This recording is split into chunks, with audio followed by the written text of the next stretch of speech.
আজকের যে সেশনটা হবে এটা মূলত confidence building measure for repatriation. এখানে রোহিঙ্গা সম্প্রদায়ের প্রতিনিধিরা থাকবেন, তারা অংশ নেবেন, বাংলাদেশের পররাষ্ট্র মন্ত্রণালয়ের ঊর্ধ্বতন কর্মকর্তারা থাকবেন এবং প্রথমবারের মতো এই প্রক্রিয়ার সাথে বাংলাদেশের রাজনৈতিক দলগুলোকেও সম্পৃক্ত করা হয়েছে।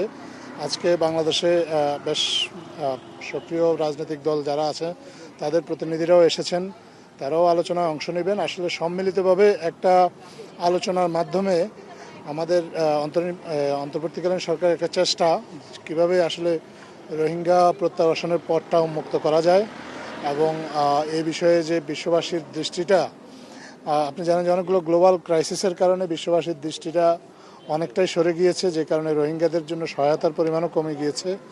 এই আলোচনার মাধ্যমে আমরা আশা করি ফোকাসটা আবার ফিরে আসলে রোহিঙ্গাদের নিয়ে বিশ্বে নানা প্রান্তে যারা রোহিঙ্গা সংকট নিয়ে কাজ করে তারা রোহিঙ্গাদের যে খাদ্য সহায়তা বা অন্যান্য সহায়তা কমে আসছে সেটা আবার বাড়ানোর জন্য উদ্যোগটা নেওয়া হবে। পাশাপাশি মায়ানমারের শান্তি ফিরিয়ে এনে কীভাবে রোহিঙ্গাদেরকে প্রত্যাবাসন করা যায় তার একটা উপযুক্ত পরিবেশ নিয়েও এখানে আলোচনা হবে। এটা আসলে আমাদের অন্তর্বর্তীকালীন সরকারের অনেকগুলো উদ্যোগের একটা অন্যতম উদ্যোগ। আপনি জানেন যে স্বল্প সময়ের মধ্যে আমাদের সরকার উদ্যোগ নিয়েছে যে 3টা আসলে রোহিঙ্গাদের নিয়ে বড় বড় কনফারেন্সের আয়োজনের, এর মধ্যে এইটা বাংলাদেশ সরকার আয়োজন করছে। আর আগামী সেপ্টেম্বরে একটা কনফারেন্স হবে ইউএন হেডকোয়ার্টার্সে, যেখানে ইউএন নিজেই যেটা আয়োজন করবে এবং তাদের সাথে মায়ানমার এবং মালয়েশিয়া এবং ফিনল্যান্ড কো-হোস্ট হিসেবে কাজ করবে। এরপর আর একটা সম্মেলন কাতারের দোহায় হওয়ার সম্ভাবনা আছে।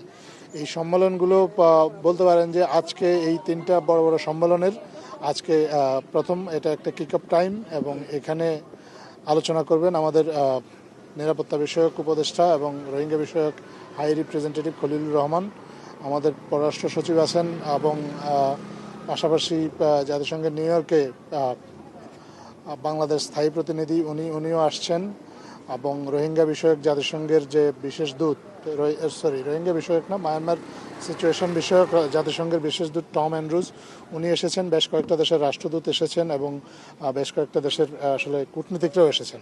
তারা নিজেরাও আলোচনা করবেন এবং রোহিঙ্গা সম্প্রদায়ের কথাও শুনবেন। আগামীকাল এই সম্মেলনের সবচেয়ে বড় দিন।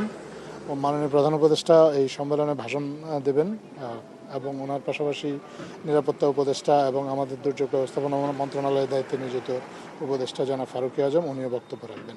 এই উদ্বোধনী সেশনের পরে আরও 2টো সেশন হবে রোহিঙ্গাদের নিয়ে এবং রোহিঙ্গাদেরকে সম্পৃক্ত করে, এবং পরশুদিন অর্থাৎ 26 অগাস্ট এখানে আগত বিদেশি অতিথি যারা আছে তাদেরকে নিয়ে সরেজমিন রোহিঙ্গা ক্যাম্পে যাওয়া হবে এবং সেখানে তারা সরেজমিন যেয়ে সিচুয়েশনটা দেখবেন। শুধু যে আপনার রোহিঙ্গা ক্যাম্পেই রোহিঙ্গারা তাদের মতামত ব্যক্ত করার সুযোগ পাবে তা না, এখানে যে সেশনগুলো হবে সেখানেও কিন্তু রোহিঙ্গা প্রতিনিধিরা থাকবেন, সেখানেও কিন্তু তারা তাদের কথাগুলো বলার সুযোগ পাবেন এবং সরেজমিনে গিয়ে পরিস্থিতিটা আরও দেখে সেখানে যারা একেবারেই রোহিঙ্গাদের নারী পুরুষ শিশু যাদের সাথে কথা বলা সম্ভব সবার সাথে কথা বলবেন এবং রোহিঙ্গা সম্প্রদায়ের নেতৃস্থানীয় ব্যক্তিবর্গ যারা আছেন তারা এখানে এই 3 দিনে যে 4টা সেশনের আয়োজন করা হচ্ছে সেই সেশনগুলোতেও তাদের বক্তব্যগুলো জানাবেন। আমাদের যারা সীমান্তে রক্ষার দায়িত্বে আছেন তাদেরকে তো এ বিষয়ে প্রয়োজনীয় নির্দেশনা ইতিমধ্যেই দেওয়া হয়েছে।